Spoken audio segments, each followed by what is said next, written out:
this. Mr. Secretary, over to you, sir. Thanks, Pat. Well, good afternoon, everyone. We've made excellent progress at our 6th meeting of the Ukraine Defense Contact Group. And we were joined by my good friend, Oleksiy Reznikov, Ukraine's Minister of Defense, and by Major General Moskalyov, Ukraine's Joint Forces Commander. I'm very grateful to them for joining us and for their heroic leadership. They updated the contact group on the latest battlefield dynamics, on Ukraine's priority needs, and on Ukraine's requirements to defend itself for the long haul. I'm also very pleased that ministers and chiefs of defense from some 50 countries took part in today's discussion. That again underscores the resolve of the international community to support Ukraine's self-defense after Russia's cruel and unprovoked invasion. And that resolve has only been heightened by the deliberate cruelty of Russia's new barrage against Ukraine's cities. Those assaults on targets with no military purpose again reveal the malice of Putin's war of choice. But Russia's atrocities have further united the nations of goodwill that stand with Ukraine. So we are here because rules matter, because rights matter, and because sovereignty matters. And in the past few days, Putin has given us all another grim preview of a future in which the appetites of aggressive autocrats outweigh the rights of peaceful states. We would all be less secure in a world where big powers can assault their peaceful neighbors and trample their borders by force. And the free citizens of Ukraine have an inalienable right to govern themselves and to choose their own future. These are bedrock principles, and they underpin the rules-based international order that makes us all more secure. This contact group will stay true to those values, regardless of the outcome of any individual battle, and we will not waver in our support for Ukraine's right to defend itself from Russia's imperial ambitions. Ukraine's forces have used systems like HIMARS to change the dynamics of the war that Putin started. And that's helped Ukrainian forces seize the initiative during their counteroffensive. So we'll continue to rush in the capabilities to help Ukraine in the current fight.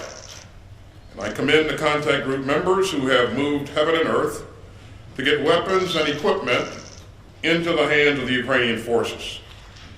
At the same time, our allies and partners are driving hard to sustain Ukraine's defenders for the long haul. As the conflict has evolved, the mission of this contact group has evolved as well. So today, the contact group underscored our shared commitment to keep on supplying Ukraine's defenders with the capability that they will need in the difficult weeks, months, and years ahead. We discussed ways to do even more to train Ukrainian forces who are making such impressive use of their new capabilities.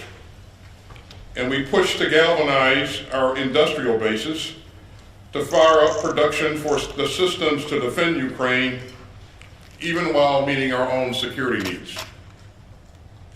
The leaders here built on the important progress from the September 28th meeting of our national armaments directors under the auspices of this contact group. Denmark and the UK shared updates on several Copenhagen conference initiatives, including the UK's International Donors Fund for pooling international funding for critical capabilities. And as we increase our long-term support for Ukraine, transparency and accountability remain crucial. At today's meeting, we discuss the accountability measures Ukraine is using to ensure that advanced weapons are fully tracked. We also discuss ways to work together to build on our momentum and to meet new challenges. We know that Ukraine still needs even more long-range fires and air defense systems and artillery systems, along with other crucial capabilities. And I'm grateful to our many allies and partners who have raced to meet Ukraine's self-defense needs, often pulling from their own stocks or purchasing capabilities from domestic industry. And let me especially commend Germany for its recent delivery of an Iris-T air defense system. This critical donation will help Ukraine better defend its civilians from Russian airstrikes. And Germany also recently announced that it will deliver more Mars rocket systems and howitzers. And all that shows long-term support for Ukraine's defenders. I want to also recognize several countries doing especially important work together to ramp up production on key systems and reinvigorate their industrial bases. And so Norway, Germany, and Denmark have all invested in Slovakia's homegrown production of howitzers. And that just shows how much we can do when we come together in common purpose. These initiatives and many more will help us build momentum and ensure that the future Ukrainian armed forces are capable and have the ability to sustain themselves. Now, some countries aren't in a position to offer lethal assistance, but we urge them to provide vital non-lethal aid such as medical supplies and cold weather gear that the Ukrainians need to fight in the winter. Because every contribution counts, and the members of this contact group stand united in our support for Ukraine's self-defense through any season. We stand united by our commitment to the rules-based international order that underpins global security. We stand united against the deliberate use of war and atrocity to seize territory, redraw borders, and trample the sovereign rights of peaceful states. And as President Biden has said, we stand united against the global politics of fear, coercion, and conquest. Thank you, and I'll turn it over to General Milley for his opening comments. Thanks, Secretary Austin, and thank you for your steadfast leadership. This contact group would not even be in existence without the leadership of Secretary Austin. And I also want to thank Ukrainian Minister of Defense, and especially also, who's not here, General Zaluzny, my counterpart in Ukraine, for leading the Ukrainian military in their efforts for their freedom. I maintain contact with him 2 to 3 times a week. General Cavoli, even more than that, and of course our staffs are in contact on a day-to-day basis. I also want to thank all the ministers and the chiefs of defense that were here at this meeting today, representing 50 countries. That's an incredible statement of resolve and international support for the freedom of Ukraine.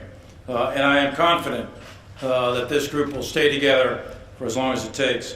Today, as Secretary pointed out, this group met for the 6th time with senior representatives from each of these countries, and it's a testament to our condemnation, collective condemnation, the international condemnation of the illegal invasion of Ukraine by Russia. This fight is not just in Ukraine's interest. It is in the global interest to protect, as the Secretary pointed out, the rules-based international order. And that is our purpose that has been given to us, the uniformed military, from our civilian leadership, which is to uphold the rules-based international order that was established some 80 years ago at the conclusion of World War II. And our end state is equally clear. It is to ensure that Ukraine remains a free, independent, sovereign nation. And the ways and means that we are doing that is through security force assistance, with lethal and non-lethal aid, in order to enable Ukraine to fight for themselves. Ukraine is not asking for soldiers from any other country.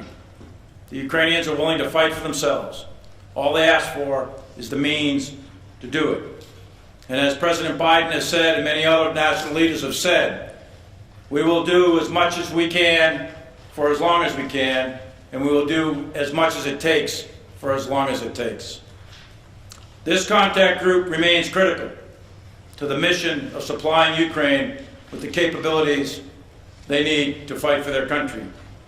And this war is a war of choice by Russia. And Russia is paying an extremely high cost, a high cost in human life, in casualties, in weapons, materiel, and in their economy. Each day that this war goes on costs Russia more and more, and the Russian people begin to suffer. Russia has chosen, in response, to escalate with a recent mobilization of 300,000 call-ups for conscripts. They have tried to conduct an illegal annexation of 4 of the oblasts in occupied Ukraine. They have increased their rhetoric to include rhetoric about nuclear weapons. And of course, in the past few days, Russia has increased their strikes on civilian infrastructure, power generation, and dams. Russia has deliberately struck civilian infrastructure with the purpose of harming civilians. They have targeted the elderly, the women, and the children of Ukraine. Indiscriminate and deliberate attacks on civilians targets is a war crime in the international rules of war. Ukraine and its citizens have suffered greatly, but the people and the nation of Ukraine endure, and they are an inspiration to all.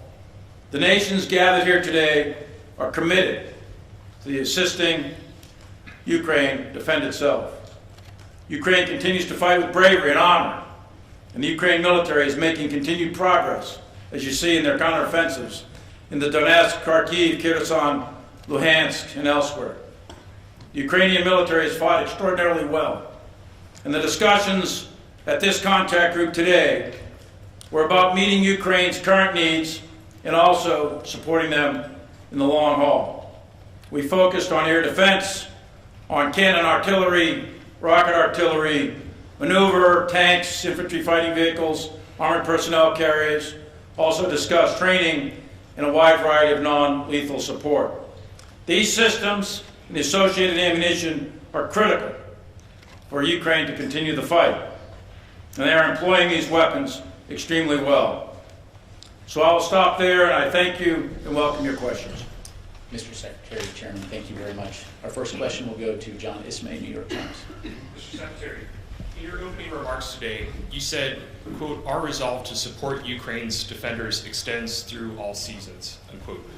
With winter fast approaching, do you expect the Ukrainian armed forces to continue fighting to retake their territory throughout the season until spring?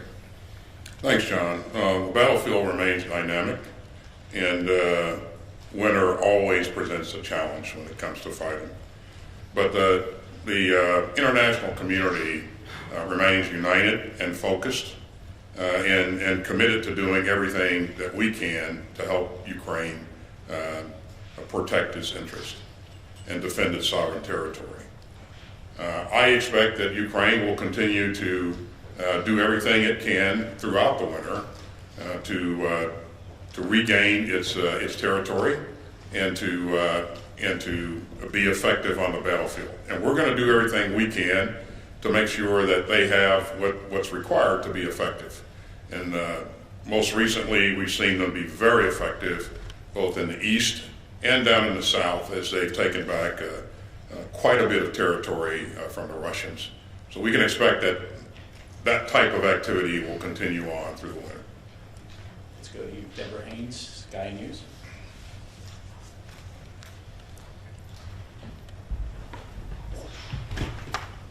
Thank you very much. A British spy chief this week said that Russia is running out of weapons. How concerned are you, though, about Western stockpiles and whether Western weapons could run out first, and specifically on air defense systems?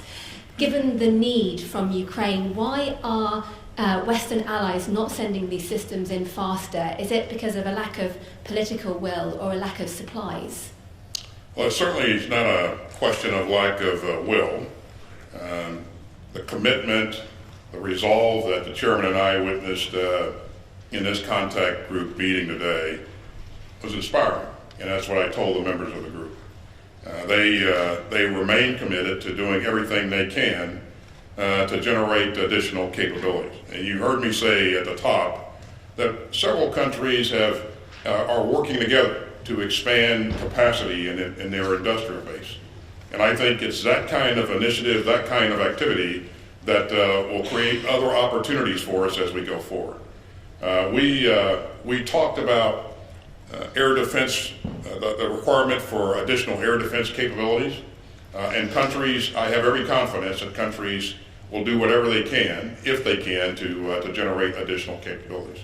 You've heard us talk about providing NASAMS, and that's good capability. It's gonna really help the Ukrainians.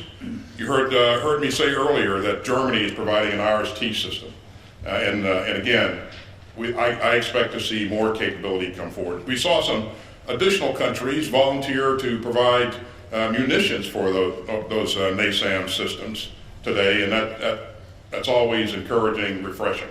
So the will is certainly there to do everything we can for as long as we can, and the commitment again was inspiring.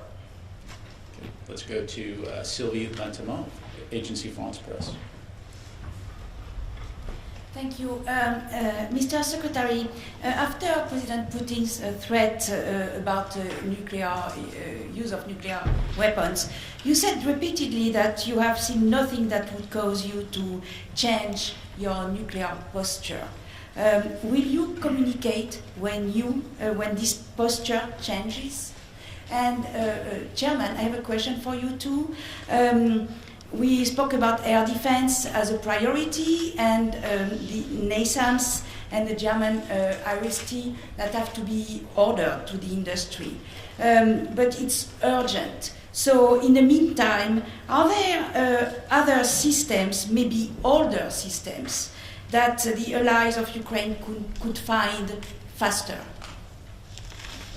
So let me begin by saying, Sylvie, that Putin's saber-rattling is reckless. Nuclear saber-rattling is reckless and irresponsible. We don't expect to see and hear that kind of behavior from a major nuclear power. And so that's very dangerous, and you've heard a number of leaders around the world emphasize that. You should know, and I know you do, that we take this very seriously. And this is something that we remain focused on. And we continue to watch indications and any type of warning that he may have made a decision to go in a different direction. We've not seen any indicators at this point that would lead us to believe that. But again, it's not something we look at once and leave alone. This is something we remain focused on 24 hours a day, 7 days a week. So Sylvie, put it in context a little bit. What Ukraine is asking for and what we think can be provided is an integrated air missile defense system. So that doesn't control all the airspace over Ukraine, but they're designed to control priority targets that Ukraine needs to protect. And what you're looking at really is short-range, low-altitude systems, and then medium-range, medium-altitude, and then long-range and high-altitude systems. And it's a mix of all of these that deny the airspace to Russian aircraft, fixed-wing or rotary-wing aircraft, and Russian missile defense, right? So that's what you're trying to create. You're trying to create a defensive system. So far, Ukraine has very effectively used their SA-6s and 8s, S-300s and S-10, 11s, etc. So they've been very effective at denying Russian air superiority. And that in turn has denied the Russians the ability to conduct ground combined arms maneuver. So what needs to be done here by all of the various countries that were at the conference today is chip in and help them rebuild and sustain an integrated air and missile defense system. Specifically older systems like you were just asking about. Ukraine has asked for HAWK, or improved HAWK, IHAWK as it's called. That's a medium altitude, medium range system. It's an older system, but it's quite effective. And there's other systems out there throughout the world that are available. Many countries have Patriot. Many countries have other systems. There's a whole series of Israeli systems that are quite capable. The Germans have systems, as we mentioned. So a lot of the countries that were here today have a wide variety of systems, and the task will be to bring those together, get them deployed, get them trained, because each of these systems is different, make sure that they can link together with the command and control and communication systems, and make sure they have radars that can talk to each other so that they can acquire targets on the inbound flights. So it's quite complicated from a technical standpoint. It is achievable, and that's what we're aiming at. It'll take a little bit of time, that's right. Thank you, sir. The final question will go to Vladimir Runets from ICTV. Thank you for this opportunity. I'm one of those who this Monday, wasn't sure that I would be able to be here because of the airstrikes that we experienced in Kiev. And the question I'm going to ask is not mine. It's the people of Ukraine would like to ask you, when will they be able to just sleep well and not be afraid to leave their families behind and go on a trip like this? Because I'm here and I'm really anxious about what is happening to my family back home. So when are the systems going to be provided, and is there a possibility that the sky is going to be safe? The short answer to your question, sir, is the systems will be provided as fast as we can physically get them there. And this is something, as I said at the top, that we remain focused on. And we're going to provide systems that we have available, that countries like Germany has available. We're also going to try to provide additional munitions to the existing systems that the Ukrainian forces are using. As long as there's a conflict goes on, there will always be uncertainty, so it's very difficult to predict when it's going to be safe to move in and out of the country. And I know that you're concerned about your family, and you certainly that's understandable. But we're going to do everything we can, as fast as we can, to help the Ukrainian forces get the capability they need to protect the Ukrainian people. That's very, very important to us. And by the way, it was important to all the 50 members that were in that meeting today, and their chiefs of defense. And this is, the utility of this Ukraine Defense Contact Group. I just can't.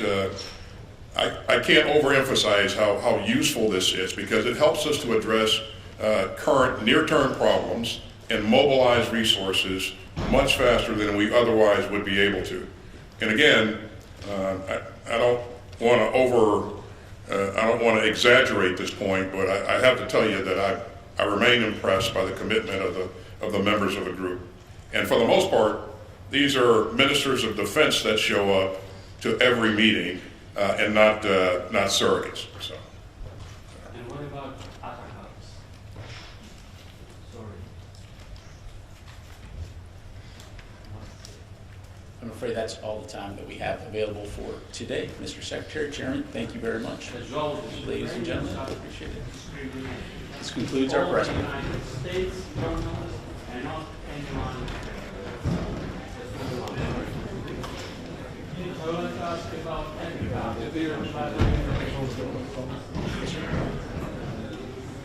The one sitting next to you is a Ukrainian journalist, right?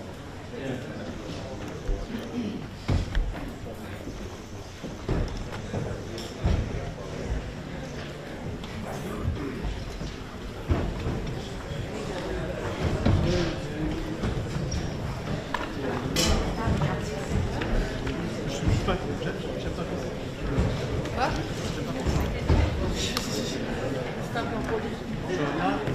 La courtoisie, monsieur, en Belgique.